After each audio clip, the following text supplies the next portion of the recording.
सभी डीएलएड प्रशिक्षुओं को नमस्कार।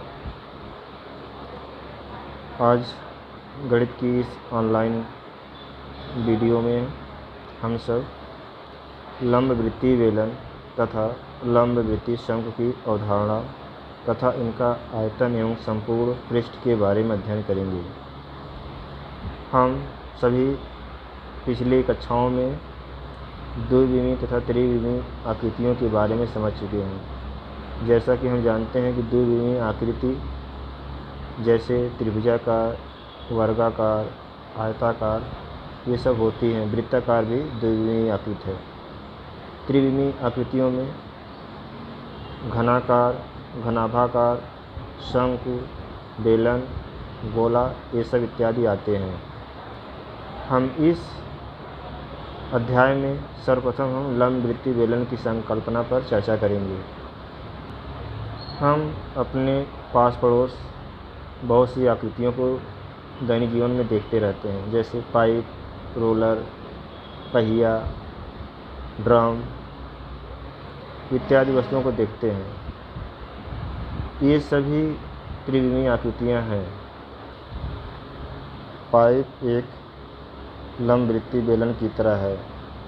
आइए देखते हैं कि सर्वप्रथम लंबवृत्तीय बेलन किस प्रकार से बनता है। आइए सर्वप्रथम एक आयताकार ABCD आकृति को लेते हैं, जैसा कि चित्र में दिखाया गया है।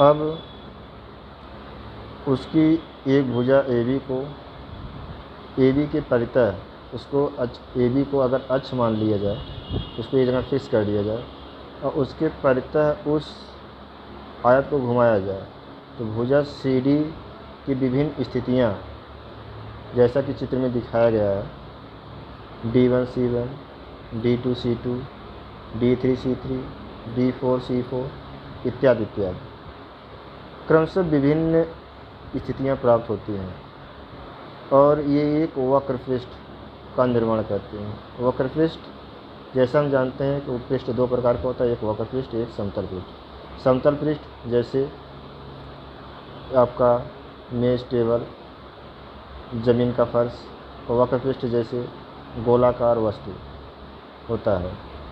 तो इसका जो घुमाने पर अगर हम आयत ABCD को किसी एक भुजा के परितः घुमाते हैं तो एक वक्र पृष्ठ का निर्माण करती है। यदि यह घुमाव एक चक्कर पूरा हो जाए, अर्थात भुजा AD और BC एक परिक्रमा पूरा करने पर वृत्ताकार समतल क्षेत्र का निर्माण करते हैं, जैसा कि चित्र में दिखाई दे रहा है। इन तलों को आधार या सिरे कहते हैं, अर्थात नीचे और ऊपर वाले सिरे को, किसी भी सिरे को माने आधार कहते हैं। आधार अर्थात बेस कहते हैं। इस प्रकार हम देख रहे हैं कि भुजा CD के द्वारा निर्मित वक्रपृष्ठ और AD तथा BC से निर्मित वृत्तीय समतलों से बनी आकृति लंबवृत्तीय बेलन कहलाती है, जैसा कि चित्र में दिखाया जा रहा है। अब यह बेलन में कितनी विमाएँ होती हैं, जिसके आधार पर हम उसकी आयतन और उसके वक्रपृष्ठ क्षेत्रफल को हम ज्ञात कर सकें। सबसे पहले इस बेलनाकार चित्र में भुजा ABCD को AB के परितः घुमाया गया है, तो AB की जितनी लंबाई होगी वही इस बेलन की ऊंचाई होगी और इस भुजा CD को घुमाने से जो वक्रपृष्ठ बनता है, अर्थात वृत्तीय आधार बनता है, उस वृत्त का जो त्रिज्या होगा वही इस वृत्तीय बेलन का त्रिज्या भी होगी। यदि हमें इस बेलन की ऊंचाई और त्रिज्या ज्ञात हो जाती है तो हम इसके वक्रपृष्ठ आयतन को हम ज्ञात कर सकते हैं। आइए हम सब देखते हैं कि लंबवृत्तीय बेलन का एक वक्रपृष्ठीय क्षेत्रफल को कैसे ज्ञात करते हैं। यदि कोई वृत्तीय बेलन जिसकी त्रिज्या r हो, ऊंचाई h हो, एक कागज़ का बना हो, उसका हमें पृष्ठीय क्षेत्रफल ज्ञात करना है। तो सर्वप्रथम इससे के वक्रपृष्ठ के किसी एक सिरे की लंबवत रेखा के अनुरूप हम इसे काट देते हैं, जैसा चित्र में दिखाया गया है कि BC या AD के अनुदिश हम काट कर चित्र की भांति बेलनाकार को समतल फैला देते हैं, जैसा कि चित्र में दिखाया गया है कि इस काट करके यह आयत का रूप बनाया गया है। इसकी लंबाई CD और वृत्ताकार आधार की परिधि 2πr और चौड़ाई AD बेलन की ऊंचाई h होती है। चूँकि बेलन को काटने पर यह एक आयताकार रूप लिया है, बेलन की जो आधार का परिधि अर्थात वृत्ताकार भाग का जो परिधि था वह उसकी लंबाई AB के बराबर हो गया और जो ऊंचाई थी वह आयताकार भाग की चौड़ाई के बराबर हो गया, जैसा कि चित्र से स्पष्ट ज्ञात हो रहा है।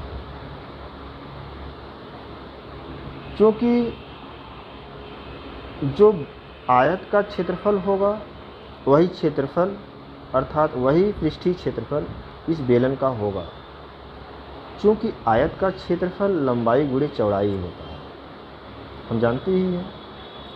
इसी प्रकार इस बेलनाकार पृष्ठ का क्षेत्रफल भी आयत के क्षेत्रफल के बराबर होगा। तो दिए गए आयत ABCD का क्षेत्रफल क्या होगा? आइए सर्वप्रथम हम ABCD का क्षेत्रफल ज्ञात करते हैं।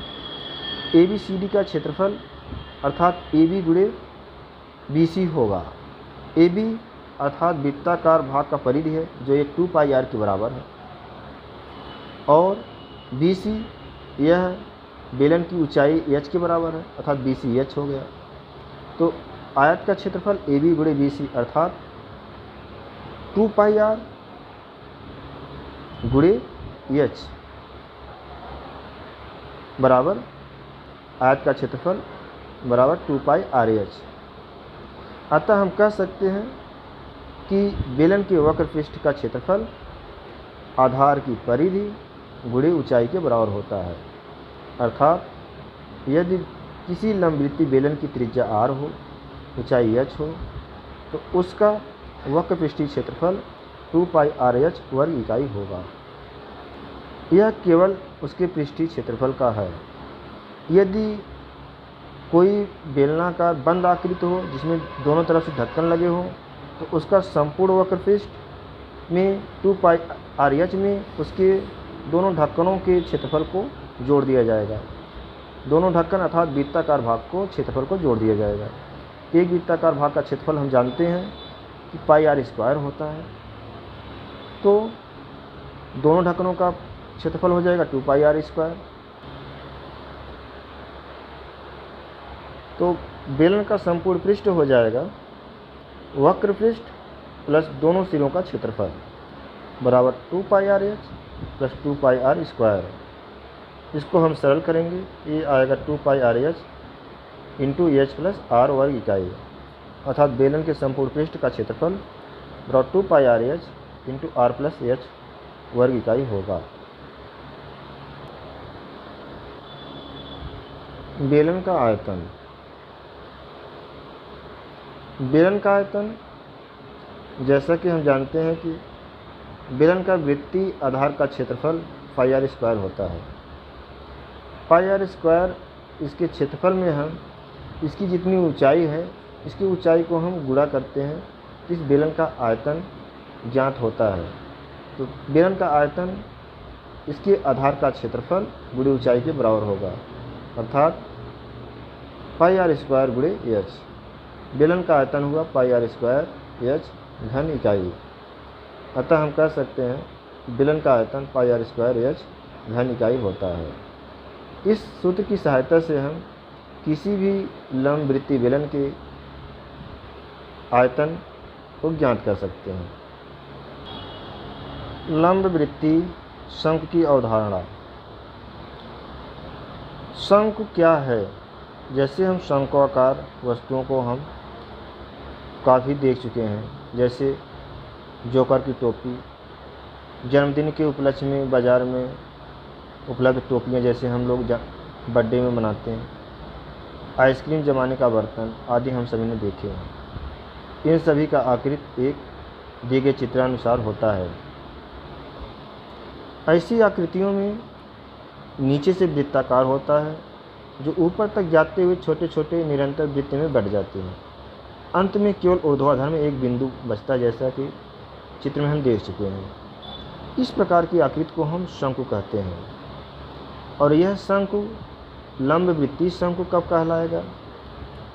यदि किसी समकोण त्रिभुज को समकोण बनाने वाली उसकी एक भुजा के परितः घुमाया जाए तो इसके द्वारा निर्मित ठोस को लंब वृत्तीय शंकु कहते हैं।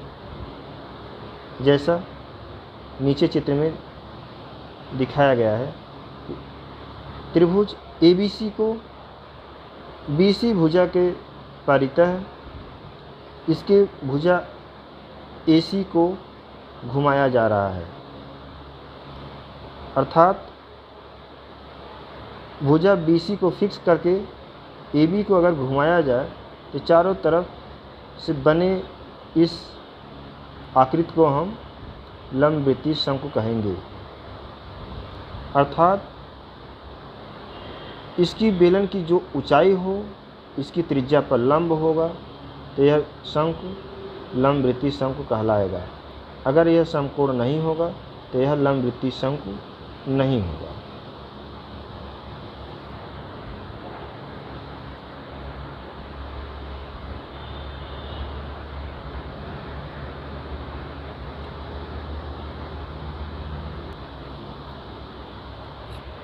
किसी भी समकोण त्रिभुज से समकोण बनाने वाली भुजाओं में से एक भुजा को स्थिर रख करके हम परितः घुमाते हैं तो प्राप्त आकृति लंब वृत्तीय शंकु होती है, जैसा उपरोक्त चित्र में हमने देखा।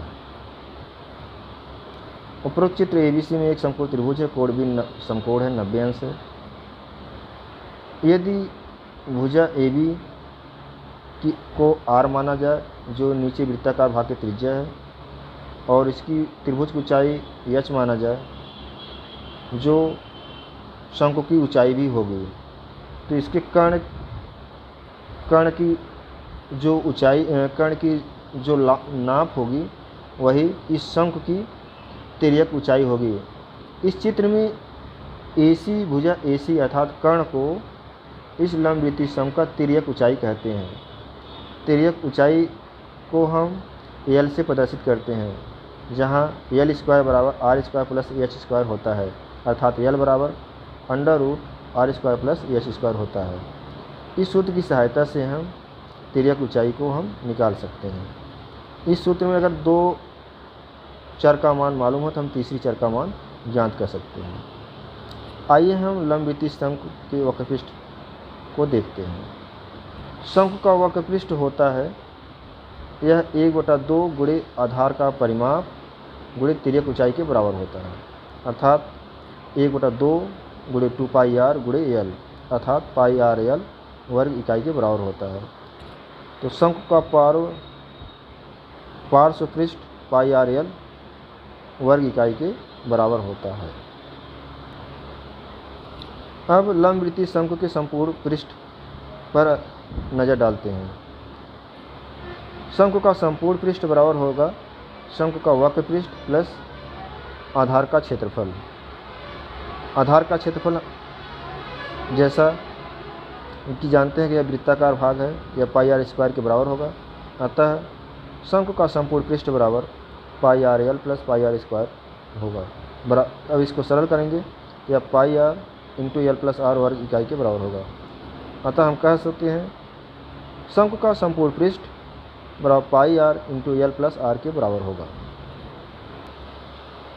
लंब वृत्तीय शंकु का आयतन। समान ऊंचाई और समान त्रिज्या वाले आधार के एक बेलनाकार और एक शंक्वाकार पात्रों के आयतन में 3:1 का अनुपात होता है। इसे हम एक प्रयोग के द्वारा सिद्ध करते हैं।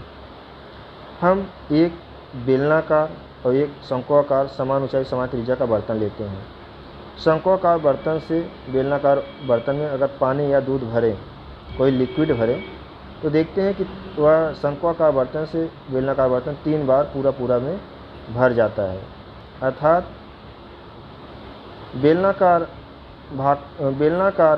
बर्तन का आयतन शंक्वाकार बर्तन से 3 गुना होता है। अतः हम कह सकते हैं शंकु का आयतन बराबर 1/3 गुणे πr² घन इकाई होगा, क्योंकि हम जानते हैं बेलन का आयतन πr² के बराबर होता है। इसलिए शंकु का आयतन 1/3 गुणे आधार का क्षेत्रफल गुणे ऊंचाई, अर्थात 1/3 गुणे πr² गुणे h बराबर 1/3 गुणे πr² घन इकाई के बराबर होगा। शंकु का आयतन 1/3 गुणे πr² के बराबर होता है। इस सूत्र की सहायता से हम किसी शंक्वाकार बर्तन के आयतन को हम ज्ञात कर सकते हैं।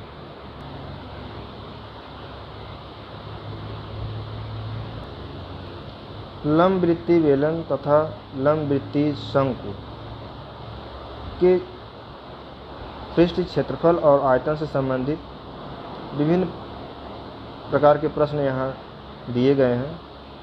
इन प्रश्नों को आप सभी सॉल्व करें और सूत्र का प्रयोग कर केवल इसमें आपको सूत्र का प्रयोग करना है। जहाँ पाई का मान नहीं दिया गया है वहाँ पाई का मान 22/7 लिखना है। जहाँ पाई का मान दिया रहेगा वहाँ पाई का मान आप जो दिया रहेगा वो प्रयोग करेंगे और दिए गए सूत्रों की सहायता से आप लंबवृत्तीय बेलन तथा लंबवृत्तीय शंकु के क्षेत्रफल और उसके आयतनों को आप सभी ज्ञात कर सकते हैं। उम्मीद करता हूँ आप सभी इस अध्याय से लंबवृत्तीय बेलन तथा शंकु के आयतन और उनके पृष्ठीय क्षेत्रफल को आसानी से ज्ञात कर सकेंगे। धन्यवाद।